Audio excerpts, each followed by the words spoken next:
అందరికీ నమస్కారం అండి. ఓం శ్రీమాత్రే నమః. కుంభరాశి వారికి 15, 16, 17 తేదీల్లో మీకు జరిగేది తెలిస్తే ఖచ్చితంగా ఆశ్చర్యపోతారు. అలాగే ఈ వీడియోని ముందుగా మీరు ఒంటరిగా చూడండి. పక్కన ఎవరన్నా ఉన్నప్పుడు పొరపాటును కూడా చూడవద్దు.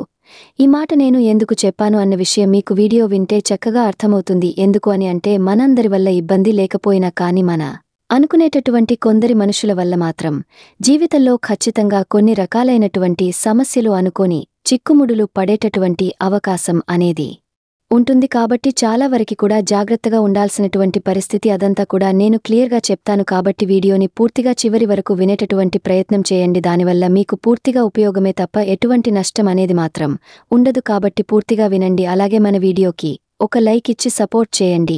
ఈ కుంభరాశి వారి విషయానికి వచ్చేటప్పటికి రాశి చక్రంలో వీరిది 11వ రాశి. ఈ రాశికి అధిపతి శని. ఈ కుంభరాశి వ్యక్తుల గురించి మనం ఎంత మాట్లాడుకున్నా కూడా తక్కువేనండి. ఎందుకు అనంటే వీరు వ్యక్తిగతంగా చాలా మంచివారు. అన్నింటికి మించి వీరు సైలెంట్గా వారి పని వారు చేసుకుంటూ వెళ్ళిపోయేటువంటి మనస్తత్వం. అంటే వీరు ఎవరి విషయాలు కానీ ఎవరి పనుల్లో కానీ జోక్యం చేసుకోరు. అలాగే వీరు ఎవరి మీద ఆధారపడరు. స్వయంగా వారి కాళ్ల మీద వారు నిలబడేటటువంటి వ్యక్తులుగా మనం చెప్పుకోవచ్చు అన్నమాట. అంటే వీరికి జీవితంలో పట్టుదల, ఆశ. అంటే మేము బాగా సంపాదించుకోవాలి, మేము మంచిగా సెటిల్ అవ్వాలి, మేము జీవితంలో ఒక ఉన్నత స్థాయికి ఎదగాలి, మేము జీవితంలో ఎక్కడా కూడా అంటే నలుగురి దగ్గర చేయి చాచేటటువంటి పరిస్థితి రాకూడదు, మా చేయి ఎప్పుడు కూడా పైనే ఉండాలి, కానీ మేము ఎవరి క్రింద బ్రతకకూడదు అని చెప్పేసి వీరికి ఏంటంటే చాలా గొప్ప ఆదర్శాలు ఉండేటటువంటి వ్యక్తులుగా చెప్పుకోవచ్చు అన్నమాట. అంటే వీరిలో ఆశ, తెలివితేటలు, అంటే పట్టుదల, జీవితంలో మనం సాధించాలి, మనం గట్టిగా సంపాదించుకోవాలి అనేటటువంటి ఒక ఆశ, గోల్స్ అనేవి వీరికి ఎక్కువగా ఉంటాయన్నమాట. కాబట్టి వీరు ఎక్కువగా నిరంతరం కష్టపడేటటువంటి వ్యక్తులుగా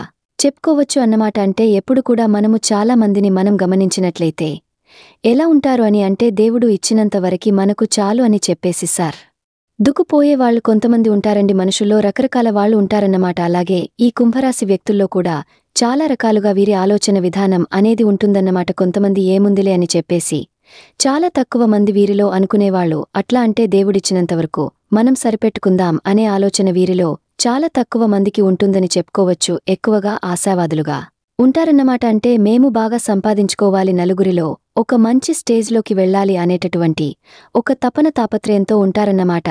అలాగే వీరి తెలివితేటలు కూడా చాలా ఎక్కువగా ఉంటాయంటే ఆ సంపాదనకు తగినట్లుగా మంచిగా తెలివిగా ఆలోచించడము, కొత్త కొత్తవి ఏదన్నా క్రియేట్ చేయటము, కొత్త కొత్తవి కనిపెట్టటము. అలా అంటే వీరి సంపాదనకు ఉపయోగపడేటువంటి టెక్నిక్స్, మెలకువలు, షార్ట్ కట్లో చాలా ఎక్కువగా నేర్చుకుంటూ ఉంటారన్నమాట. వీరిలో వచ్చేటప్పటికి మనం గమనించినట్లయితే ఎక్కువగా వీరు అంటే ఆ సాఫ్ట్వేర్ సైట్స్ అవ్వచ్చు, లేకపోతే ఏదన్నా అంటే ఎక్కువగా గొడ్డు చాకరీ చేసేవాళ్ళు, అంటే వ్యవసాయం చేసేటటువంటి వారు, ఇలాంటివారు తక్కువ అన్నమాట. ఎక్కువగా కూడా చదువుకున్న వాళ్ళు ఉంటారన్నమాట.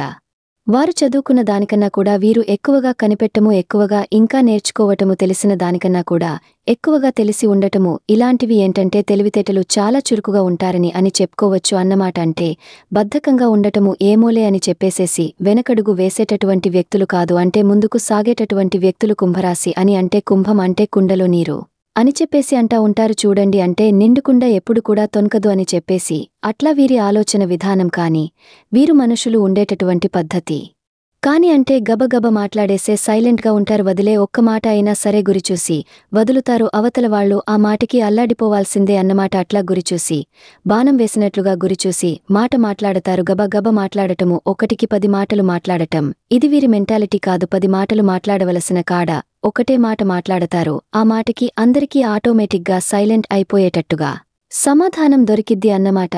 అంత తెలివిగల వ్యక్తులుగా వీరిని మనం చెప్పుకోవచ్చు అన్నమాట. కాని వీరి జీవితంలో వచ్చేటప్పటికీ తెలివితేటట్లకు తగ్గట్లుగానే వీరికి కష్టాలు, సమస్యలు కూడా చాలా ఎక్కువగా ఉంటాయన్నమాట. పాపం వీరు కూడా ఎంత తెలివిగల వాళ్ళైనప్పటికీ కూడా సమస్యలు కూడా వీరికి అలాగే వస్తా ఉంటాయండి. పాపం అంటే చిన్నప్పటి నుంచి కూడా ఎక్కువగా కష్టాలతో, సమస్యలతో, ఒత్తిడితో పెరిగినటువంటి వ్యక్తులు అన్నమాట. అంటే అవమానాలతో రకరకాలైనటువంటి అంటే ఎన్నో రకాలైనటువంటివి చూశారు. అలాంటివన్నీ చూడబట్టే ఇవాల్టి రోజున వీరు జీవితంలో ఇంత గొప్ప నిర్ణయాలు తీసుకునేటటువంటి స్థాయికి ఎదిగారన్నమాట. అంటే జీవితాన్ని శాసించేది డబ్బు, జీవితానికి ముఖ్యం డబ్బు అనేటటువంటి విషయాన్ని వీరు ఇంతగా ఆలోచిస్తున్నారు అని అంటే వారు జీవితంలో చిన్నతనం నుంచి కూడా ఎదుర్కొన్నటువంటి ఎదురు దెబ్బలే సగం కారణమని చెప్పేసి మనం చెప్పుకోవచ్చు అన్నమాట. కాబట్టి వీరు ఇవాల్టి రోజున ఇంత గట్టిగా వీరి మనస్తత్వం అనేది ఒక రాయిలాగా మారిపోతుందని చెప్పుకోవచ్చు అన్నమాట. ఎందుకంటే పరిస్థితుల కన్నా కూడా మనుషులు నేర్పేటటువంటి ఆ గుణపాపాలు ఉంటాయి చూడండి, అవి అవతల మనిషిని ఎంత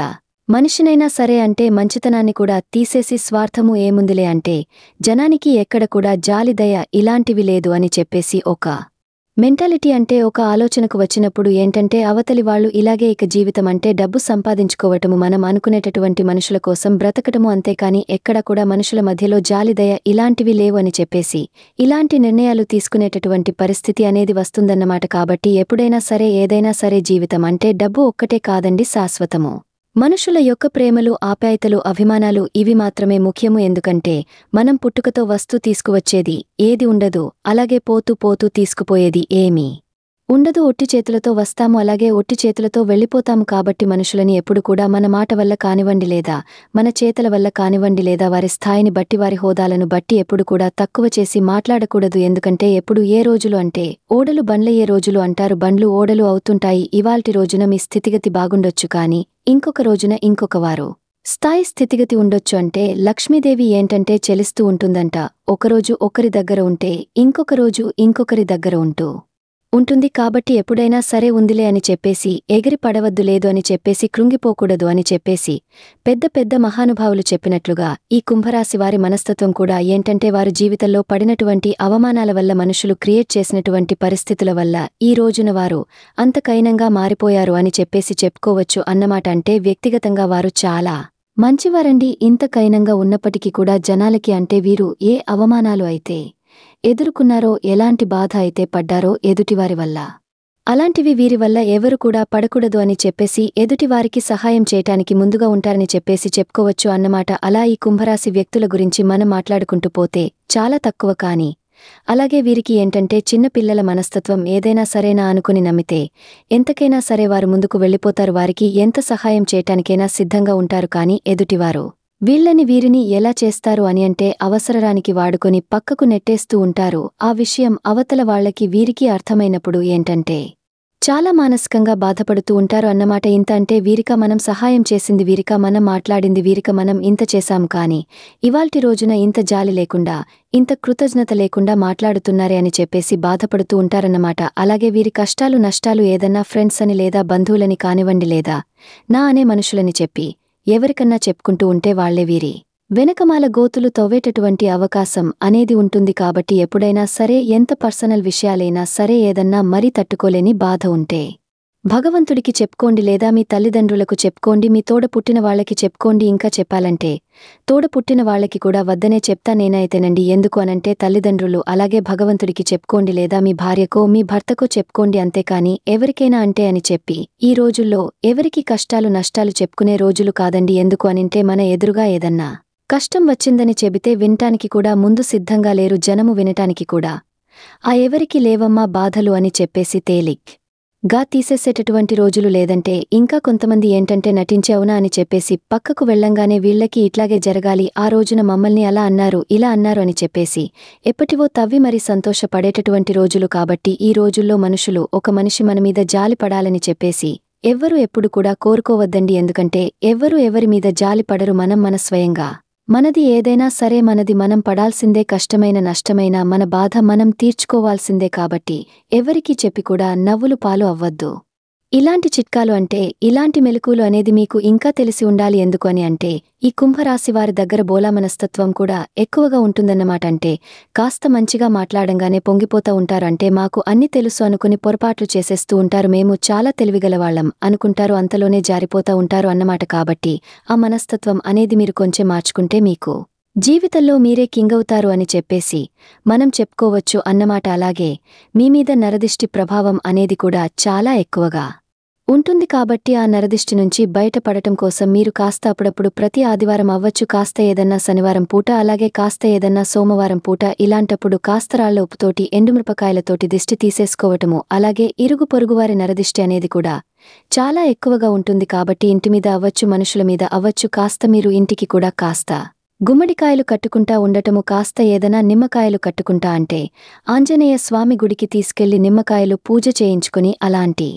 ఇలాంటి నిమ్మకాయలు మిరపకాయలు కలిసి అంటే మీ ఇంటి గుమ్మానికి గాని గేటుకి గాని ఇట్లా కట్టుకోవటము. ఇలాంటివి మీరు చిన్న చిన్నవి ఖర్చులేని పరిహారాలు చేసుకోవటం వలన మీకు దిష్టి ప్రభావం అనేది చాలా వరకు కూడా తగ్గుతుంది. లేకపోతే ఏంటంటే నరుల దిష్టికి నల్లరాళ్లు పగిలే రోజులండి. కాబట్టి ఏముందిలే అని చెప్పేసి అనుకోకుండా కాస్త ఇలాంటి చిన్న చిన్న మెలకువలు పాటించండి. కాస్త ఎర్రనీళ్లు తీసేసుకోవటము, అలాగే ప్రతి విషయాన్ని కూడా జనానికి చెప్పుకుంటా ఉండటము, ఎక్కువగా మంచి బట్టలు కట్టుకోవటం, అంటే మరీ అవసరమైతే తప్పదు కట్టుకోవాలి, కానీ ప్రతి చిన్న విషయానికి కూడా ఓవర్గా రెడీ అయి ఇలాంటివి చేస్తా ఉంటుంటే జనం ఎవరు చూసి సంతోషపడరండి. అబ్బా వీళ్ళకేం బ్రహ్మాండంగా ఉందని చెప్పి ఏడుస్తూ ఉంటారు. కాబట్టి జనంతో చాలా వరకు కూడా మీరు జాగ్రత్తగా ఉంటే మీ జీవితానికి ఇంకా బాగుంటుంది. అలాగే ఈ 3 రోజులు కూడా మీరు చాలా బిజీగా ఉంటారు. చాలా వరకు కూడా, అంటే తినటానికి తాగటానికి కూడా ఖాళీ లేనంత బిజీగా ఉంటారు అని చెప్పేసి మనం చెప్పుకోవచ్చు. కాబట్టి మీరు ఎంత పనిలో ఉన్నా సరే మీ ఆరోగ్యం మీద మీరు దృష్టి అనేది ఉంచుకొని సమయానికి తిండి, సమయానికి నిద్ర రానేది మీకు తప్పనిసరిగా ఉండాలి. లేదంటే చిన్న చిన్న అనారోగ్య సమస్యలు వచ్చేటటువంటి అవకాశం అనేది ఉంది. అంటే ఒక గ్యాస్ ప్రాబ్లం అవ్వచ్చు, ఒక తలనొప్పి లేదా కాళ్ళు నొప్పులు, ఇలాంటివి ఎక్కువగా వచ్చేటటువంటి అవకాశం అనేది ఉంటుంది. అలాగే మీరు రోడ్డు మీద ప్రయాణాలు చేసేటప్పుడు కూడా చాలా వరకు కూడా జాగ్రత్తగా ఉండాలి. ఎందుకంటే మీకు ఎక్కువగా టెన్షన్గా ఉంటుంది. మీరు అంటే ఏదన్నా రోడ్డు మీద వెళ్లేటప్పుడు, బైక్ మీద కానీ కారులో కానివ్వండి, ఇట్లా హెల్మెట్ పెట్టుకోవడము, సీట్ బెల్ట్ పెట్టుకోవడము, నడిచేటప్పుడు అయినా సరే జాగ్రత్తగా రోడ్డు చూసి దాటము, ఇలాంటి జాగ్రత్తలు అనేవి తప్పనిసరిగా పాటించాలి. ఎందుకంటే మనం జాగ్రత్తగా ఉన్న అవతల వాళ్ళు ఎలా ఉంటారు అనేది ఆ విషయం మనకు తెలియదు. కాబట్టి ప్రయాణాల్లో తప్పనిసరిగా జాగ్రత్తగా ఉండటం అనేది అవసరమండి. ఎందుకంటే మనల్ని నమ్ముకొని మన కుటుంబ సభ్యులు అనే వాళ్ళు ఉంటారు. కాబట్టి చాలా వరకు కూడా మీరు జాగ్రత్తగా ఉండాలి. అంటే ఎంత కంగారు ఏదన్నా పని ఉందనుకోండి, కాస్త ఒక అరగంట ముందుగానే బయలుదేరండి. అంతేగాని లేట్గా నిద్రలేచి లేటుగా వెళ్దాంలే అని చెప్పేసి తీరా ప్రయాణం చేసేటప్పుడు మాత్రం హడావుడి చేస్తే ఇలాంటి సమస్యలు ఎదురయ్యేటటువంటి అవకాశం అనేది ఉంటుంది. కాబట్టి కాస్త జాగ్రత్తగా ఉండండి. అలాగే మీరు ఈ 3 రోజుల్లో మీ కష్టానికి తగినటువంటి ప్రతిఫలాన్ని చూడగలుగుతారు. డబ్బు పరంగా అయితే మీకు దిగులు లేదు. గతంతో పోల్చుకుంటే డబ్బు మీకు చేతిలో ఎప్పుడు కూడా ఆడుతూనే ఉంటుందని చెప్పుకోవచ్చు. అంటే ఇందులో పెద్ద పెద్ద కోటేశ్వరులు ఉండవచ్చు, అలాగే మధ్య తరగతి వాళ్ళు లేదా సామాన్య ప్రజలు ఉండవచ్చు, కానీ చేతిలో మాత్రం ఎంత కటిక పేదవాడికైనా సరే డబ్బులు అంటే లక్ష్మీదేవి ఎప్పుడు కూడా ఉంటుందని చెప్పుకోవచ్చు అన్నమాట. గతంతో పోల్చుకుంటే చాలా వరకు కూడా మీ అవసరాలు అనేవి ఇదివరకు లాగా ఇబ్బంది లేకుండా తీరుతున్నాయి అని చెప్పుకోవచ్చు. ఎందుకంటే ఆ దైవానుగ్రహం అనేది మీ మీద పుష్కలంగా ఉండి మీ చేతి నిండా పని అనేది ఉంటుంది. ఆ కష్టానికి తగినటువంటి ప్రతిఫలాన్ని మీరు చూడగలుగుతారు. కాకపోతే ఆ కష్టాన్ని మీరు జాగ్రత్తగా ఉంచుకోగలగటం ఒకటే మీరు చేయాల్సినటువంటి పని. అలాగే ఆ కష్టాన్ని తీసుకువెళ్లి ఎవరికన్నా అంటే అప్పులుగా ఇవ్వటం కానివ్వండి, లేకపోతే వృధా ఖర్చులకి ఏదన్నా ప్రాపర్టీ తీసుకుని వేస్ట్ చేయడం, ఇలాంటివి చేయవద్దు. ఏదన్నా బంగారం కానివ్వండి, ఏదైనా భూముల రూపంలో గాని కొనుగోలు చేసుకుంటే మీ భవిష్యత్తుకి ఇంకా చాలా బాగుంటుందని చెప్పుకోవచ్చు. ఇందులో వివాహం కానివారు ఎవరైతే ఉన్నారో వారికి ఖచ్చితంగా వివాహ యోగం అనేది ఉంది. సంతానం లేని వారికి కూడా సంతానం తప్పకుండా కలుగుతుంది. ఈ కుంభరాశిలో విద్యార్థులు కూడా మంచిగా పోటీలు చదివి మంచి మంచి ఉద్యోగాలతో సెటిల్ అయ్యేటటువంటి అవకాశం అనేది ఉంటుంది. గవర్నమెంట్ జాబ్స్ కోసం ఎవరైతే ఎదురు చూస్తున్నారో వారికి కూడా తప్పకుండా గవర్నమెంట్ జాబ్ అయితే దొరుకుతుంది. ప్రేమికులకు కూడా చాలా వరకు కూడా అనుకూలంగా ఉందని చెప్పుకోవచ్చు అన్నమాట. ఇంకా ఈ కుంభరాశిలో ఏ రంగాల్లో అయితే ఉన్నారో వారికి చిన్న చిన్న సమస్యలు వచ్చినప్పటికీ కూడా వీరి అదృష్టాన్ని దాటివాళ్లు అంటే అవి పెద్దగా ఇబ్బంది అయితే పెట్టలేవు అని చెప్పేసి మనం చెప్పుకోవచ్చు. ఇలా ఈ కుంభరాశి వారికైతే ఈ 3 రోజులు చాలా వరకు కూడా అనుకూలంగా ఉందండి. కానీ ఈ జాగ్రత్తలు మాత్రం తప్పనిసరిగా మీరు తీసుకోవాలి. అర్థమైంది కదండి?